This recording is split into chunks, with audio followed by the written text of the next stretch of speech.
Est-il possible de transformer sa passion ou transformer une activité que vous pratiquez au quotidien et que vous aimez bien en véritable business? C'est ce que nous allons voir dans cette vidéo. Je vous expliquerai mon parcours et je vous dirai comment faire. Alors c'est quelque chose que j'ai moi-même vécu et moi-même pratiqué, donc ce ne sont pas des histoires sorties du chapeau ou des histoires complètement inventées que je suis en train de vous raconter. C'est vraiment quelque chose que j'ai vécu et c'est quelque chose que je continue à vivre au quotidien. Alors, il faut savoir que moi, de base, je suis passionné de vidéos, donc tout simplement de vidéos, de création de contenu, etc. J'ai longtemps entrepris dans la vidéo, donc j'ai réalisé tout ce qui était clip vidéo, mariage, vidéo de mariage, publicité institutionnelle, etc. Et il y a de cela quelques années, donc je dirais 2-3 ans, où j'ai commencé à partager des tips sur la vidéo, sur les réseaux sociaux, tout simplement par passion, parce que c'est quelque chose que j'ai toujours aimé, c'est quelque chose que j'ai aimé pratiquer tout simplement. Et en partageant ces différents tips sur les réseaux sociaux, à savoir Instagram, TikTok, etc., j'ai pu voir que ça intéressait un grand nombre de personnes. Donc les gens s'abonnaient tout simplement parce que ils aimaient voir tout ce que j'étais en train de faire, ils aimaient voir le behind the scene, donc l'arrière-plan de l'activité, comment les choses fonctionnaient. Donc ça a fait que j'avais des gens qui s'abonnaient à mes réseaux sociaux et qui me posaient des questions. Et cela me permettait aussi d'avoir des feedbacks, donc d'avoir des retours sur ce que je faisais et sur ce que les gens appréciaient aussi. Et donc c'est en fonction de ça, petit à petit, que j'ai commencé à peaufiner mon contenu pour qu'il réponde davantage à ce que les gens aiment. Bien sûr, attention, mon contenu répondait à ce que les gens aiment, mais il me convenait aussi. Donc l'idée, c'est de trouver le juste milieu. Il ne faut pas se lancer dans de la création de contenu en fonction de ce que les autres aiment, tout simplement, parce que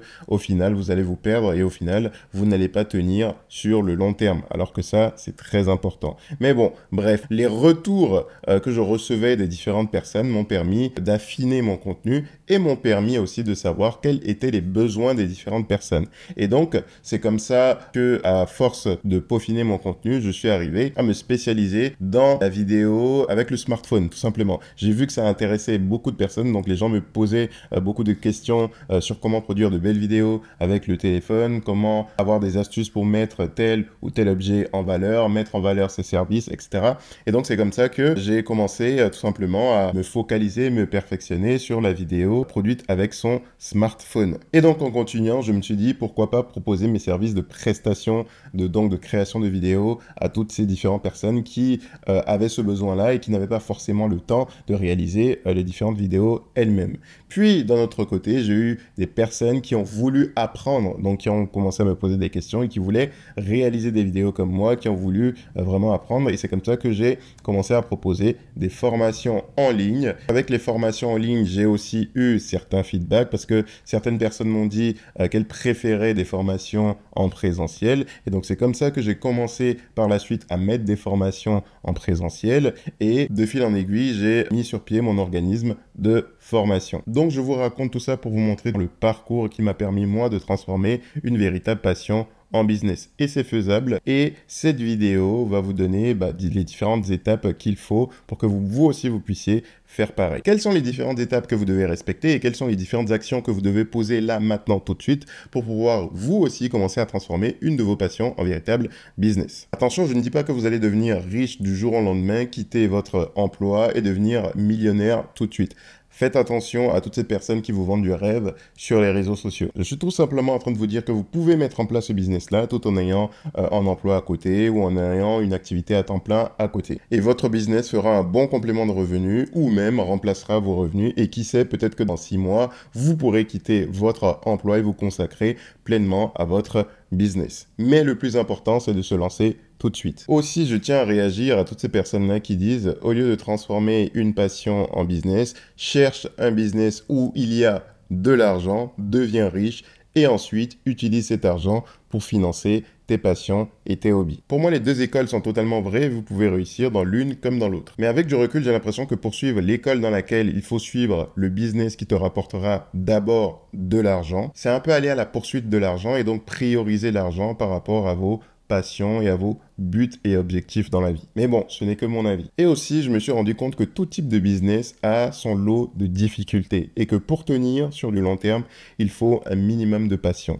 C'est pour ça qu'un business orienté passion que vous transformez en véritable business, vous aurez tendance à être un peu plus tenace et résigné pour réussir ce type de business. Bien sûr, encore une fois, ce n'est que mon avis. Vous êtes libre de choisir l'école qui vous convient le mieux. Moi, je ne vous porterai aucun jugement. Donc, les différentes étapes. La toute première étape va être de définir quelle est votre activité favorite. Qu'est-ce que vous aimez pratiquer au quotidien? Quelle est votre passion? Qu'est-ce que vous pouvez apporter au monde? Et croyez-moi, chacun d'entre nous, on a une passion, on a une expertise, on a quelque chose qu'on peut apporter au monde. On a quelque chose qu'on aime faire, on a quelque chose dans lequel on a une certaine aisance, une certaine maîtrise et qu'on peut enseigner aux autres, qu'on peut apporter aux autres. Dans mon cas, c'était la vidéo, mais dans votre cas, ça peut être la couture, ça peut être la maîtrise d'un certain logiciel, la maîtrise, par exemple, de Excel, ça peut être de la productivité. Si vous êtes quelqu'un d'assez productif et que vous avez des méthodes de productivité, vous pouvez en faire un véritable business. Vous pouvez enseigner cette chose, vous pouvez enseigner la manière dont vous êtes productif, vous pouvez enseigner vos process, votre organisation et en faire un véritable business. Il y a forcément quelque chose que vous savez mieux faire que les autres ou quelque chose que vous pouvez apporter aux gens. Donc la toute première étape, ça va être d'abord de choisir un domaine. Ensuite, la seconde étape va être de vous documenter sur le sujet. Est-ce que vous avez un minimum de connaissances sur le sujet? Est-ce que vous avez des connaissances assez solides sur le sujet? Bien sûr, ne vous mettez pas de pression parce que au fil du temps, vous pouvez toujours apprendre et renforcer vos connaissances et agrandir vos connaissances. Mais l'idée, c'est de partir avec une bonne base, un bon socle de connaissances sur le sujet. Troisième étape, proposez votre aide à vos proches ou à des gens que vous connaissez ou partagez des connaissances, des astuces sur le sujet sur les réseaux sociaux. L'idée au niveau de cette troisième étape va être d'avoir le maximum de retours, de maximum de feedback des gens autour de vous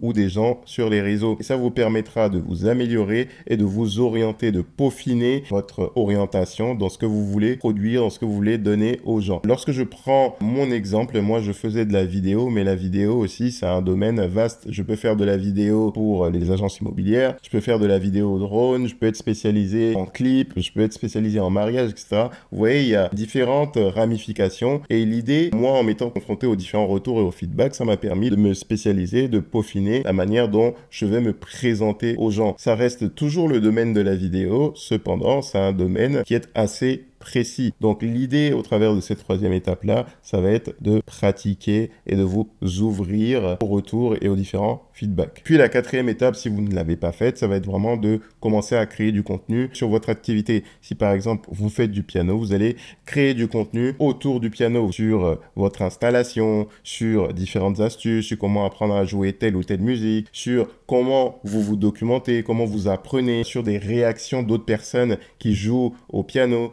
Aujourd'hui, il faut que vous puissiez créer du contenu. Le contenu va vous permettre de créer une sorte de notoriété sur les réseaux et vous permettre d'établir un certain lien de confiance avec les gens qui vous découvrent. Et ça, c'est super important parce que ça va nous servir plus tard lorsqu'on voudra créer un produit ou un service. Donc, l'idée, c'est vraiment que vous puissiez créer du contenu. Et aujourd'hui, ça n'a jamais été aussi facile de monter un business autour de sa passion parce que plusieurs personnes peuvent vous découvrir, des gens à l'autre bout du monde peuvent vous découvrir, peuvent découvrir ce que vous faites, peuvent découvrir la manière dont vous faites les choses. Et ça, je vous assure, on vit à une époque incroyable. Donc, profitez-en. Et si je reprends mon exemple, j'ai commencé à créer du contenu. C'est comme ça que certaines personnes m'ont découverte. Et c'est comme ça que j'ai commencé à avoir des clients. Donc, des clients ont commencé à venir au travers des différents réseaux sociaux. Et c'est devenu des canaux d'acquisition clients pour moi. Cinquième étape, vous allez créer un produit ou un service pour lequel on peut vous rémunérer. Attention, lorsque vous allez créer votre premier produit ou service, ça ne va pas être forcément le produit en version finale. Vous allez encore une fois écouter les retours des gens. Vous allez écouter les retours des gens, vous allez écouter les feedbacks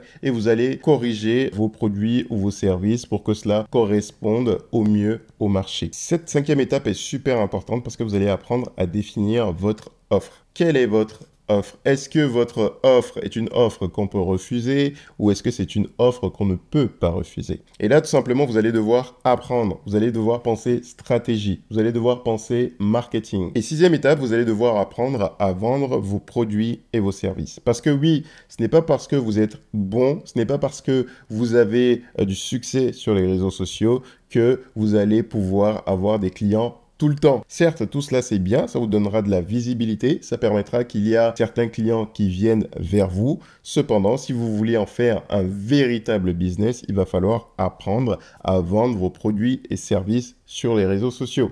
C'est quelque chose que moi-même je ne savais pas faire. Je me disais qu'il suffisait d'avoir des milliers d'abonnés sur Instagram ou sur TikTok pour pouvoir avoir un véritable business. Ce n'est pas vrai dans toutes les niches ou dans tous les domaines d'activité. Bien sûr, pour réussir la transformation de votre activité ou de votre passion en véritable business, vous pouvez vous faire accompagner par des personnes. Il y a de nombreuses personnes qui vous apprendront à créer des produits digitaux et à les commercialiser. Mais attention, Internet regorge de scammers. Faut faire vraiment attention. Intéressez-vous à l'histoire de la personne. Est-ce que la personne qui essaye de vous accompagner a déjà eu un ou plusieurs véritables business sur les réseaux, ou est-ce que son seul business, c'est vraiment vous? C'est-à-dire que le seul business qu'elle est en train de mettre en place, c'est ce business d'accompagnement pour lequel vous êtes client. Ne prenez pas de conseils business chez quelqu'un qui n'a jamais fait ce que vous essayez d'accomplir. Ce sera une perte de temps et d'argent. Sur ce, moi je vous souhaite bonne chance et je vous dis à bientôt pour de prochaines vidéos et de prochains